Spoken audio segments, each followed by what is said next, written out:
Okay, hi everyone. Thank you for joining us tonight. Welcome to University of the Sciences Transfer Tips webinar series. I'm going to give it a minute for everyone to log in. I think we have a couple more people logging in here and getting connected to their audio. So we'll give it a couple more minutes and then we'll go ahead and get started because we have a half an hour tonight.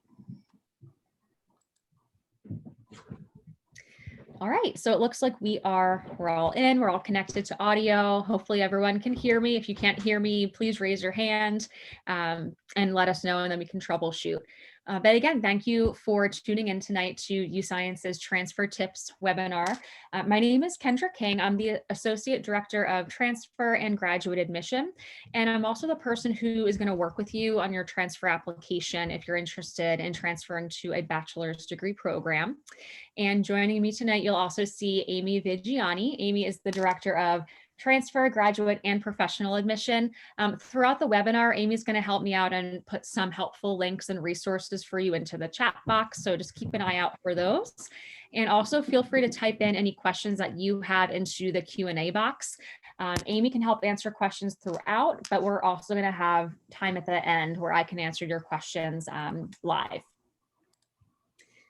Okay, so tonight we're going to talk about financing your education and how to prepare for that. So if you are interested in transferring for fall 2021, now is really the time to start thinking about the financial plan that you have in place, but it's never too early to start planning. So if you're looking for further in the future, this is also going to be very helpful for you.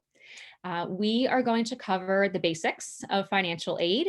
We're going to talk about how to submit your FAFSA, different kinds of scholarships that might be available to you, loans, and also some additional costs to keep in mind as you enroll.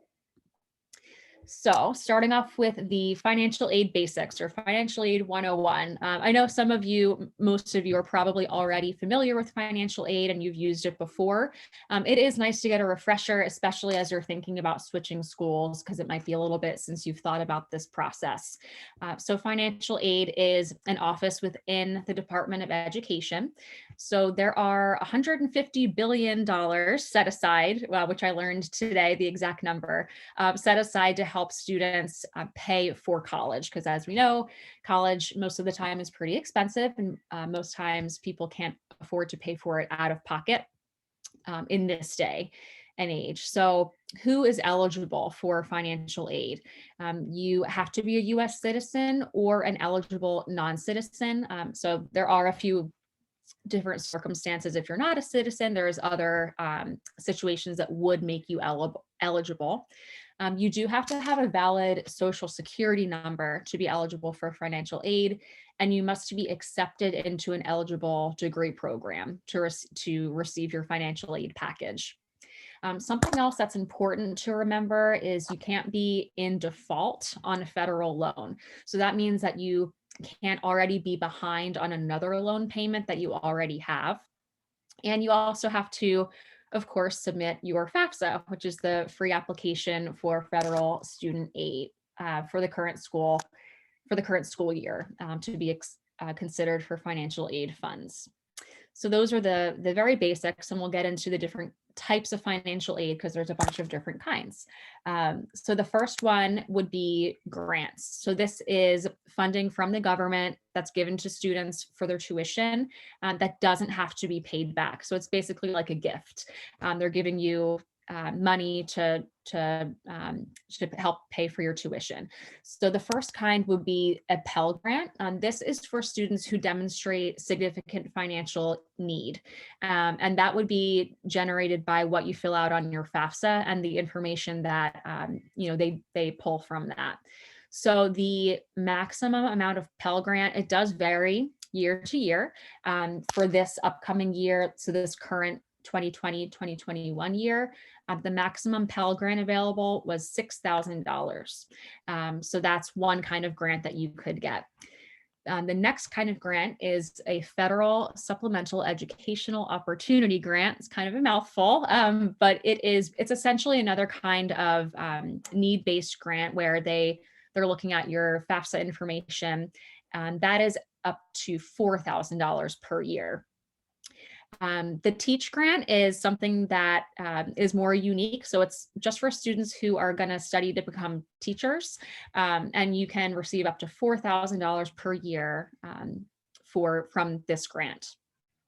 So grants are great. You don't have to pay them back, so you don't really have to worry about it. And then loans are, of course, federal funds where the government will loan you money, and then you eventually do need to pay that back. There's a few different kinds of loans. Direct subsidized loans are like the best kind of loans. With these ones, your school is going to determine how much you can borrow from the Department of Education. It's based on a few different things like the cost of tuition and your individual need.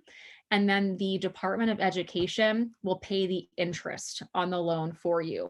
So that is the best kind of loan that you can get. The next kind is direct unsubsidized. So these loans are similar, except that you have to pay the interest on these loans. So these are going to end up being the loans that you are going to pay back once you finish your school. The direct plus loan will be something that your parents or your legal guardians would apply for. So you're applying for the direct sub and unsubsidized loans, and then your parent, if they were going to help you as well, they would get their own loan, which is the plus loan. So the amount that you can borrow per year, that also differs depending on which year of school you're in. So you might get more funding based on if you're a first year student, second year student, third year student. But the maximum amount, that's just based on what year you're in. So those are kind of the basics. And there's other kinds of financial aid as well. So state funds are also available for students. And this could be a separate application. So sometimes you might have to apply, with your state government to get different kinds of loans or grants. Sometimes they're included in the FAFSA. So that's just something that you're going to want to look into. For example, if you're a Pennsylvania resident, it would be FIA. That's the organization. So that would be additional funding for you. And then there's also work study. So work study, if you're eligible for that, and that's also based on need, that would guarantee you a part-time job, either on campus or around campus, where you would be paid hourly to earn money to pay for tuition. So you're going to get a set amount of work study funds that you're eligible for, and then you work the amount of hours over that year to earn that funding. And then there's also military aid. So there's a lot of different options for military aid for students who either are members of the military themselves, or they have family members who are members or who are veterans. So ROTC, that's an option for students who are going to be enrolled in that program. There's a post 9/11 GI Bill for if you are a veteran, if you're a family member, your immediate family member is a veteran. The Yellow Ribbon program is something that it kind of accounts for any additional funding. So if you still have tuition left over after the GI Bill, then the Yellow Ribbon program will cover that cost. So University of the Sciences is proud to be a Yellow Ribbon school. And then there's also the Iraq-Afghanistan grant. So that is for students who have served in Iraq-Afghanistan. There's a few different eligibility rules for that one. So there are a lot of different kinds of aid that you can be eligible for. But then, of course, how do you find out what you're eligible for? So you do have to submit a FAFSA.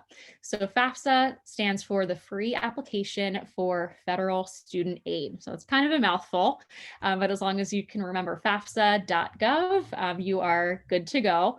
What I'm going to do right now is just do a new share on my screen to show you what the FAFSA.gov website looks like. Again, most of you have probably seen this before, but just in case you haven't, so it's just FAFSA.gov. And a key thing to remember is that it's free.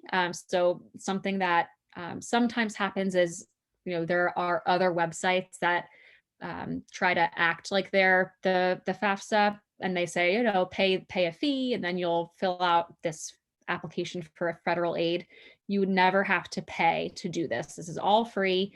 So if you're going to do it for the first time, you would click this. If you've already done it at your previous institution, you'll click here and then continue your application and add a new school.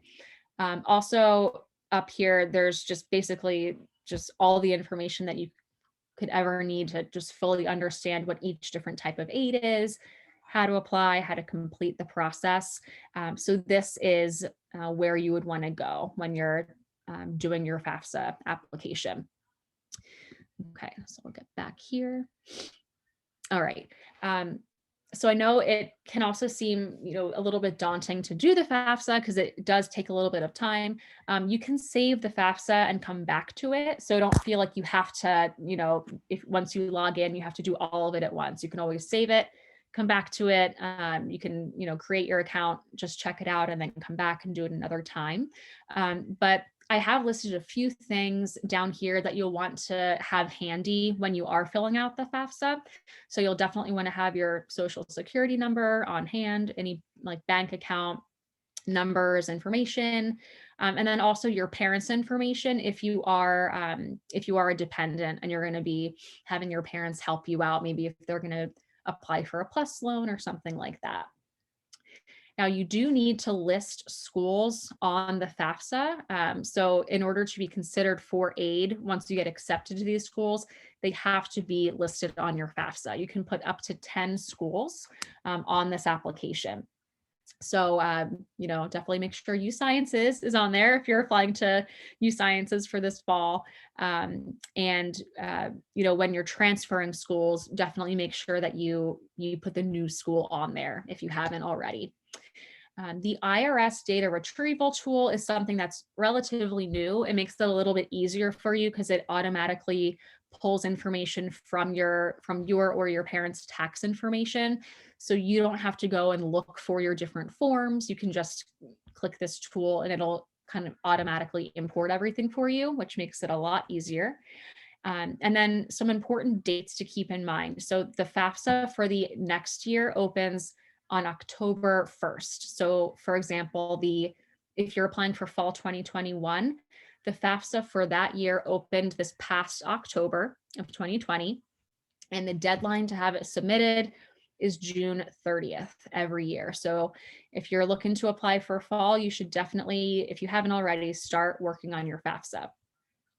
And then you do have to fill out the FAFSA every year to be considered for aid. So just because you do it for the first year you transfer doesn't mean you're good to go. You do have to fill it out each year. Make sure, like I said before, you update your FAFSA to include your new school. Something else that is going to be important for transfer students specifically is that you want to make sure your current school knows that you're planning on transferring, because a lot of times you might need to just let them know so you can make sure you don't have anything that you owe to the school and like settle your balance with them. Because if you still owe your school money, you may not be able to get your transcript released to your new institution, and that would hold up your transfer process. So just communicate with your current school and just make sure everything is good to go with them.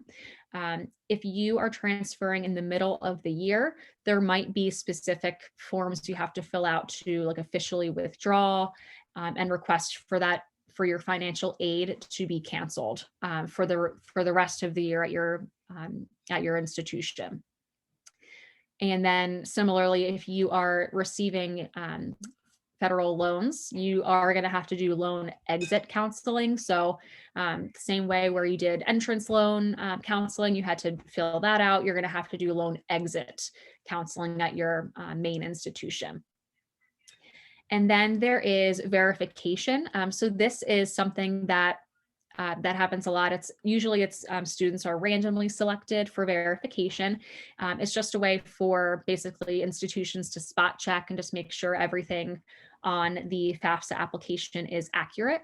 So if you are selected for verification, you may have to provide like a few additional documents that you didn't have to provide before. But that's another reason that it's important to get your FAFSA submitted earlier, because just in case you are selected for verification, that might hold you up later in the process. And that's never a fun thing to have to deal with. Um, okay, so that's federal financial aid. Then there is another kind of avenue for students to look into funding, and that would be scholarships. So there are a few different kinds. The one would be institutional scholarships. So that is where the institution you're applying to is going to give you scholarship funding to help you. So the main kind would be a merit scholarship, which is usually based on your college GPA for transfer students. So we're going to look at your cumulative college GPA. And then based on that, we would award you a scholarship. Usually the higher your GPA, the more funding is available. So this is going to vary school to school. There's also typically athletic scholarships. If you're looking to be a student athlete, you may get funding from the athletic department to play the sport for your institution. Um, Sibling scholarship is something that some schools offer. USciences offers it as well. If your sibling is currently at the institution. Legacy, if your immediate family member, like your parent or grandparent, graduated from the institution. And need-based scholarships are something that happens as well. At USciences, we do a housing grant. That's our need-based scholarship. Other schools may have other opportunities for students. And then Phi Theta Kappa is another scholarship that some four-year institutions will offer. So Phi Theta Kappa, for those of you who don't know, it is an international honor society for two-year institutions. So if you're at a community college or another two-year school and you are a member of Phi Theta Kappa, you could be eligible for a PTK scholarship when you get to your new institution. And University of the Sciences does offer PTK scholarships, which I'll talk to you about in a minute. There's also other private scholarships available just for transfer students. So I looked into a few that are available. Tau Sigma is similar to PTK, but it's for transfer students once they get to their new institution. So if the four-year school that you're applying to has Tau Sigma, you may be able to apply for that scholarship. Pearson and Jack Kent Cook, those are both scholarships that are available for students who are coming from community colleges to four-year schools. Pearson, I believe, is $5,000, and then Jack Kent Cook, it varies based on which institution you're attending. I did want to highlight one resource that we do like to recommend to our students because it's very helpful. It's called fastweb.com. So this is a database of tons of different scholarships. So I made an account for fastweb.com just to see kind of what is available, what would be available to me if I was, going back to school. So you can see here, there's lots of private scholarships out there. Sometimes you might have to fill out an application and just write an essay, but you may be eligible for, up to $10,000 here. And it'll tell you kind of the terms of the of the scholarship. This one I thought was kind of cool. I was looking at these earlier today, up to $5,000, and you, it doesn't have it here, but it was, you took a photo and you sent it in. So there's lots of different fun things on FastWeb. And then you also will get email notifications. So if there's something new that pops up, you'll get an email notification that says, hey, you might be eligible for this new scholarship that just became available on FastWeb. So definitely worth looking into, because that's thousands of dollars of free money that could go towards your tuition that you might just have to write an essay for, and then you'll be eligible for that. And then private loans.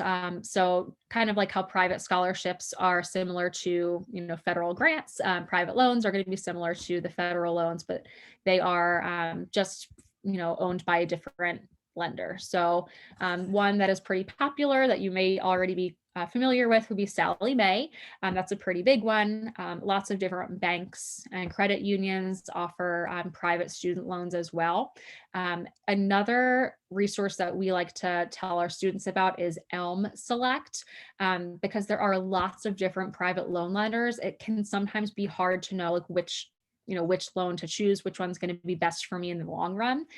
So Elm Select allows you to compare a bunch of different loan lenders at once. So you can see what the details of the loan are, what the interest rates are, what the repayment terms are for that loan.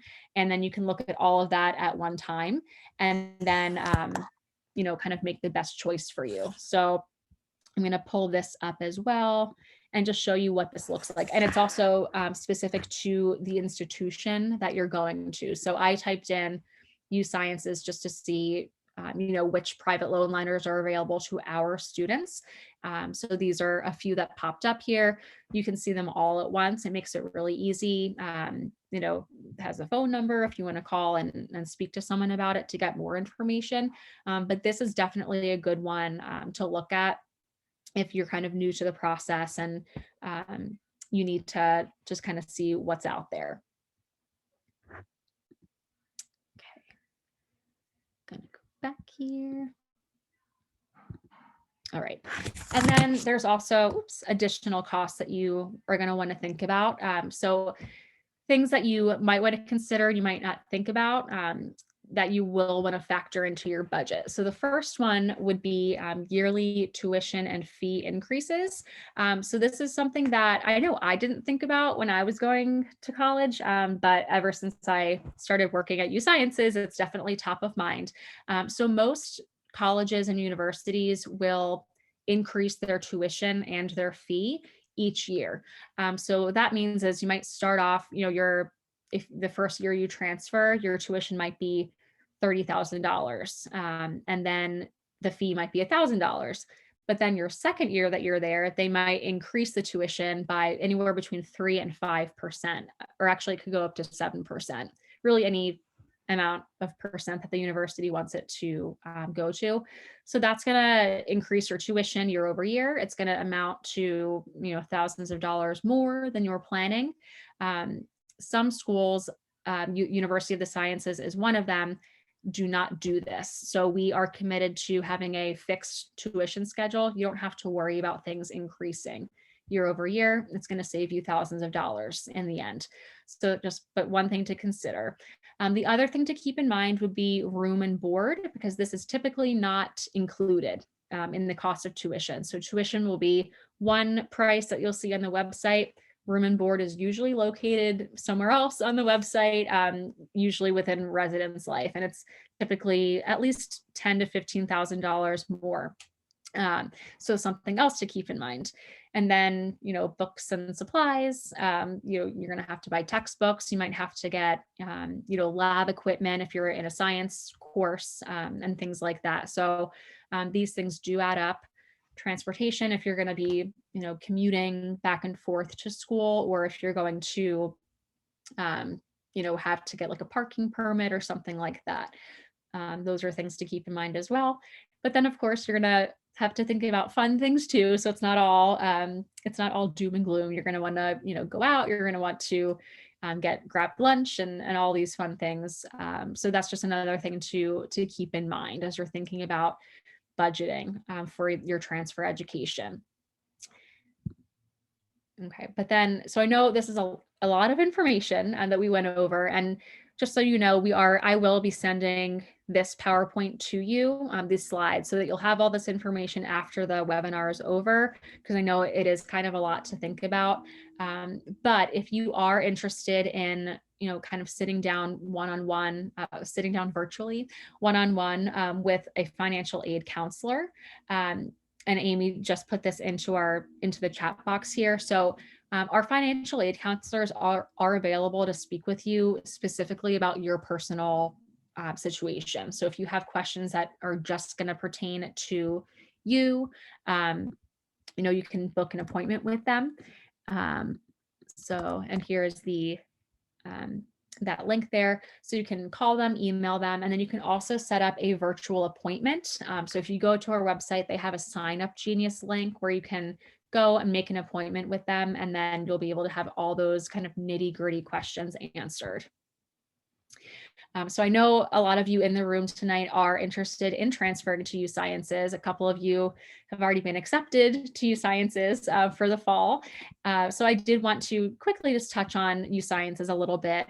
So for those of you who may not be as familiar, of course, you can tell from our name, we're a school that is unique and that we're focused on the sciences and the health professions. So when you come to us, you're going to be surrounded by students and faculty who are all passionate and dedicated to the same things that you are.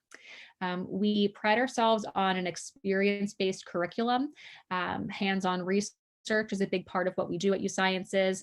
And we want to make sure that when you graduate, you're going to be ready to actually go into the workforce or go into graduate school, professional school, with experience already under your belt. Our faculty are all experts in their field, so they have the highest degree possible for their area of specialty. And we've been around for a long time. So we were actually founded all the way back in 1821. We were the first College of Pharmacy in North America.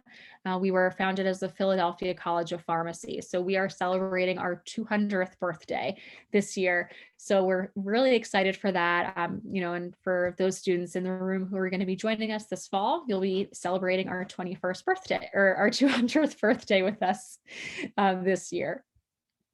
This is a full list of our undergraduate programs. So you can see, we've got all of your bench sciences. We even have a business program that is science focused. The programs that are with a star next to them, those are great for pre-med, so that they have the medical school curriculum already built into them. The programs in bold, those are programs that are available fully online with our USciences online division. We do offer specialization tracks as well. So if you're interested in going to med school, going to dental, optometry, or vet school, you can specialize with these tracks, and then you'll get a personalized advisor who's going to help you make sure you get into those schools. Or submit your best application. And then we offer our professional programs, and these have transfer options as well. So of course, our pharmacy program, the PharmD, is our most well-known. Occupational therapy, physical therapy, and physician assistant studies are also programs that we offer. Like I mentioned before, we've got a fixed tuition schedule, no yearly tuition or fee increases. You're going to know the cost of your degree from day one. The cost is going to be the same on day one as the day you graduate in an undergraduate bachelor's degree program. It is $27,500 per year if you're starting this fall 2021. It is a little bit different for the professional years of the professional programs, and all that information is found on the website. We do have transfer partnerships with a number of local community colleges. So if you're attending one of these schools that you see on the screen here, we do have transfer advising guides available for you on our website, and they should be on your school's website as well. But it just helps you plan your courses. If you complete all of those courses, it guarantees you admission as a junior. And you do get, special campus visit opportunities and things like that. So if you are a member of one of those schools, definitely check out the articulation agreement website on our on usciences.edu. So how do you apply? So I know, like I said, some of you have already gone through the application process and been accepted. For those of you who are still looking into it, it is free to apply. So that's an added bonus. Some schools require you to pay an application fee. We do not require you to do that. You can find us on the common application for transfer. So that's the only application that we have. You don't have to worry about filling out anything extra. We're a rolling admission, so as soon as we receive all of the documents that are required, that's when we start reviewing your application. And typically between 4 to 6 weeks is when you can expect your admissions decision after you finish your application. And our students really are proven everywhere they go. We have a few other events coming up, a few other transfer tips webinar series coming up. And the next one that we're having is all about our transfer students. So I hope that you guys can tune in for that one. You'll get to see and meet some of our current transfer students. Maybe some of them have transferred from one of your schools. And then there's a couple other events coming up as well. So it's definitely, I'm so happy that you were able to join us tonight. Thank you so much. You know, if you want to contact me, if you have questions that are more specific and you wanted to have a phone call with me or email me, this is my information here. So I'm going to stop the share. It looks like we're right at 6:30. I did see a few questions popping up in the Q&A. So I think Amy was able to answer them. If you guys have any other questions, feel free to type them in and I can answer them live for you. I can hang out here for another minute or two. It looks like Amy got all your questions answered. So yeah, there were some good ones. So thank you for those. All right, good. Okay. All right. Well, like I said, you know, feel free to email me. I'll put my email in here for you and my phone number, just in case you weren't able to take it down. And thank you so much for coming tonight. And I hope to see you at the next webinar. Bye. Thank you.